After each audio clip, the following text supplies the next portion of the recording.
et le ministère de l'Éducation nationale dans le domaine du numérique et dans le domaine de l'intelligence artificielle. Mais au cœur de cette convention, il y a l'université numérique Cheikh Hamidou Kane qui va être chargée de mettre en œuvre le contenu du partenariat. Alors le partenariat, pourquoi? Parce que nous sommes dans un monde qui change, nous sommes dans un monde qui bouge, où les élèves sont dans un environnement informatique, numérique, intellectuel qui est différent de ce qu'on a connu les 20 dernières années. Il faudra aussi que les enseignants eux-mêmes s'adaptent. Alors on s'est dit pourquoi pas une collaboration entre le MESRI et le MEN pour que les enseignants de l'université numérique forment les enseignants du ministère de l'Éducation nationale. Vous aurez compris que c'est un partenariat intragouvernemental particulièrement lucide, particulièrement intelligent, qui nous fait économiser nos ressources, mais aussi qui les fait se rationaliser et les optimiser. Donc c'est le MESRI au service du MEN et le MEN au service de la République du Sénégal. Alors ces domaines sont innovants, comme on l'a dit, on peut en trouver la ressource partout, mais on a l'avantage d'avoir une très grande université au Sénégal, qui est une université exclusivement dédiée au numérique, qui a la capacité de le faire. Donc aujourd'hui, même si on devait parler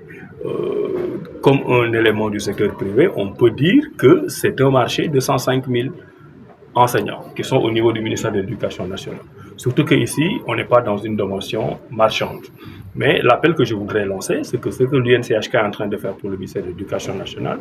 il peut le faire pour tous les autres ministères du pays. Cela veut dire que ce pari que le Sénégal a pris il y a 10 ans de lancer une université numérique, qui est aujourd'hui la première université numérique d'Afrique, est en train de payer. Parce que si on n'avait pas cette UNCHK, le ministère de l'Éducation nationale irait chercher ça ailleurs. Il s'y ajoute qu'il y a à peine 2 semaines, le président de la République a dit que dans le cadre du New Deal technologique, qui gère toutes les questions d'intelligence artificielle, de numérique et de digitalisation, le chef de l'État a dit que c'est cette université numérique Cheikh Hamidou Kane qui sera le socle du New Deal. Je dois dire,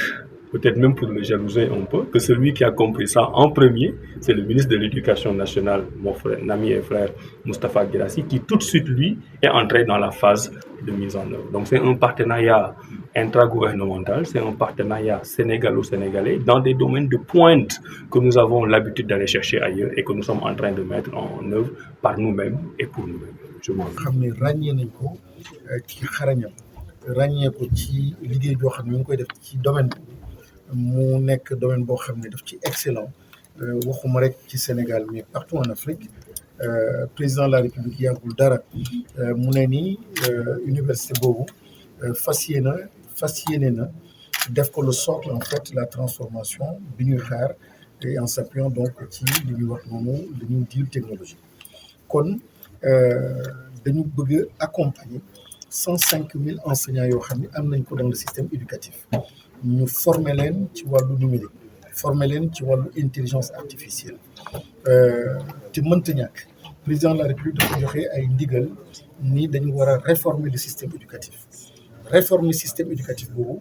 mooy réformer aussi enseignant bi ci boppam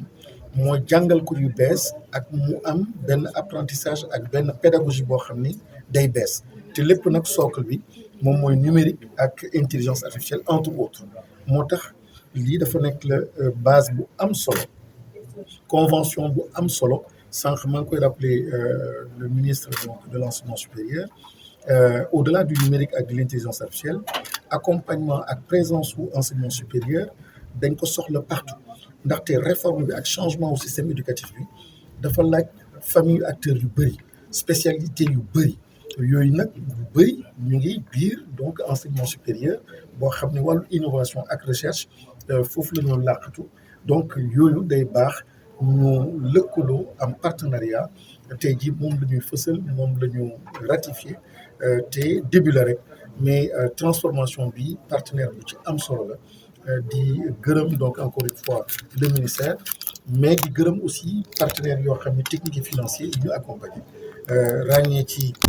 Mastercard UNICEF ràññee ci tamit donc Force N ci boppam ràññee ci tamit les partenaires donc sociaux mooy syndicats yi yoo xam ne ñoom ñoo fi teewaloon donc enseignants yi di gërëm ñëpp di sant ñëpp début bu am solo la di fàttali tamit ni du gulet yàgg nañu am accompagnement au ministère enseignement supérieur surtout en particulier donc université Cheikh Hamidou Kane ñu ngi fàttaliku donc jamonoy Covid ak ni ñu taxawee donc sauver année bi kon partenariat bu dëgër la te qui doit aller encore l'avant. mel ni du formation kese maanaam digitalisation ressources yeeg yooyu yëpp ci la bokk. waaw du formation kese maanaam lépp loo xam ni dafa laal suñu système éducatif administration bi process yi ak enseignants yi seen bopp yooyu yëpp la laal donc lu am solo la 105 000 enseignants ku la koy jëlal en charge xam nga kooku liggéey bu doy waar la bu am solo la te nii rek lañ ko mën a defee ak ñoom ñoo ñu mën a jàppale et puis xam nga du financement boo xam ne ci biti la mais enseignants yoo xam ne fii la ñu nekk maanaam compétence yi fii ci biir université Sénégal bu mu moom ñoom ñooy accompagner donc ces 105 000 enseignants lu am solo lañ ci bàyyi xel pour dire simplement que transformation numérique du pays possible na si on s'appuie effectivement sur ce socle-là socle boo xam ne am nañ ko te xarañ nañu te àdduna yëpp gis nañ ko Sénégal gis nañ ko en tout cas ñun ministère de l'éducation nationale ñu ngi rafetlu bu baax seen liggéey ak seen accompagnement.